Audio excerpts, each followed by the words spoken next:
کفر و شرک کی آلودگیاں موجود ہیں جس کو مٹانے کے لیے، وہی تاریکیاں موجود ہیں جس کو مٹانے کے لیے اسلام آیا تھا۔ میں انتہائی صراحت کے ساتھ یہ بات عرض کر دوں، جیسا کہ میری اپنی عادت ہے، کون سا ایسا مہینہ ہے جسے ہم نے خوشیوں یا غموں کا مہینہ نہ قرار دیا؟ محرم الحرام سے آپ آغاز کیجئے تو ماتم کے مہینے، شہادت حسین اور کربلا کے نام پر پوری دنیا کے اندر ماتم کا ایک سما باندھنے کی کوشش کی جاتی ہے۔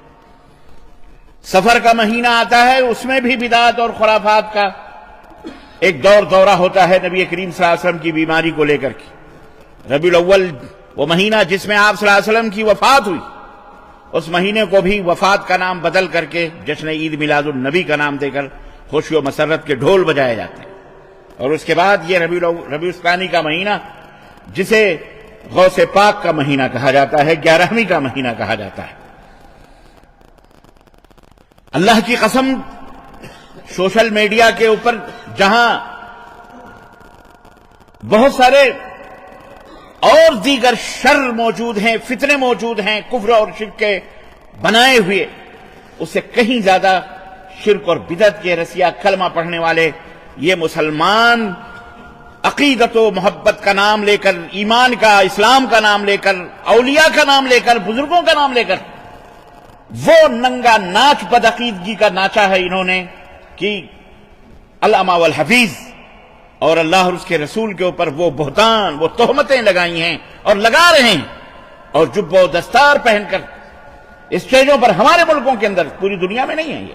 ہمارے ملکوں کے اندر یہ 11ویں کا مہینہ، 11ویں والے پیر عبد القادر جیلانی رحمت اللہ علیہ کے نام سے، وہ عبد القادر جیلانی جس کی حیثیت، جس کا مقام، جس کا رتبہ یہ ہے کہ وہ عظیم ترین محدثین میں ان کا شمار ہوتا ہے، لیکن ایک شخص کو مدعا بنا کر کے، ایک شخص کو گویا کہ ایک بت کی طرح ایک شخص کو پکار کر کے اس کو پوری کرامات کا اور معجزات کا اس کو ایک یوں سمجھیے پہاڑ بنا دیا۔ عزیزان گرامی، شیطان کی ہمیشہ یہ خواہش رہی ہے کہ وہ آپ کی نمازوں میں اتنی رکاوٹ نہیں ڈالتا، روزوں میں اتنی رکاوٹ نہیں ڈالتا، حج اور زکوٰۃ میں اتنی رکاوٹ نہیں ڈالتا جتنا آپ کے ایمان کے اوپر اس کا شدید ترین حملہ ہوتا ہے۔ اللہ کی قسم بتلا رہا ہوں، وہ آپ کے ایمان پر حملہ کرتا ہے کہ اس کا ایمان بگاڑ دو، اس کا ایمان اور عقیدہ خراب کر دو، فاسد کر دو۔ قرآن و سنت میں جو ایمان اور عقیدہ موجود ہم نے نہیں بنایا، ایمان اور عقیدہ اللہ نے بنایا ہے، رسول اللہ صلی اللہ علیہ وسلم نے بتلایا ہے، اور ایمان اور عقیدہ وہ اساس ہے، وہ بنیاد ہے جس میں کسی کو بھی مداخلت کرنے کا حق حاصل نہیں ہے۔ کوئی بھی آدمی اپنی طرف سے بنا کر کے کوئی ایمان اور عقیدہ بتائے، جوتے کی نوک کے اوپر وہ ایمان اور عقیدہ ہوتا ہے۔ ایمان اور عقیدہ آسمان سے بن کے آیا ہوا ہے، ایمان اور عقیدہ مدینے سے بن کے آیا ہوا ہے، مکے سے بن کے آیا ہے، بس محمد الرسول اللہ صلی اللہ علیہ وسلم نے بنایا۔ اسی لیے فرمایا ترکتکم علی المحجۃ البیضاء لیلھا کنہارھا لا یزیغ عنھا الا ہالک۔ اے میری امت کے لوگوں، میں جا رہا ہوں اس دنیا سے، لیکن میں تمہیں ایک ایسی شاہراہ دے کر کے جا رہا ہوں، ایک ایسا راستہ بتلا کے جا رہا ہوں کہ جو راستہ دن کے،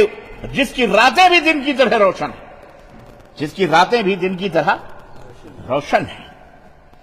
اس راستے سے وہی آدمی دائیں بائیں ہو سکتا ہے، بھٹک سکتا ہے، جس کے مقدر میں ہلاکت و تباہی لکھی ہے، جس کا مقدر جہنم ہے۔ وہ راستہ نبی کریم صلی اللہ علیہ وسلم کا راستہ، وہ راستہ سیدنا ابوبکر صدیق کا راستہ، وہ راستہ سیدنا عمر، عثمان، علی، طلحہ، زبیر رضوان اللہ تعالی علیہ مجمعین کا راستہ ہے، وہ جس پر چل کر وہ رضی اللہ عنہم ورضوا عنہ کا تمغہ لے کر کے، میڈل لے کر کے اس دنیا سے رخصت ہوئی۔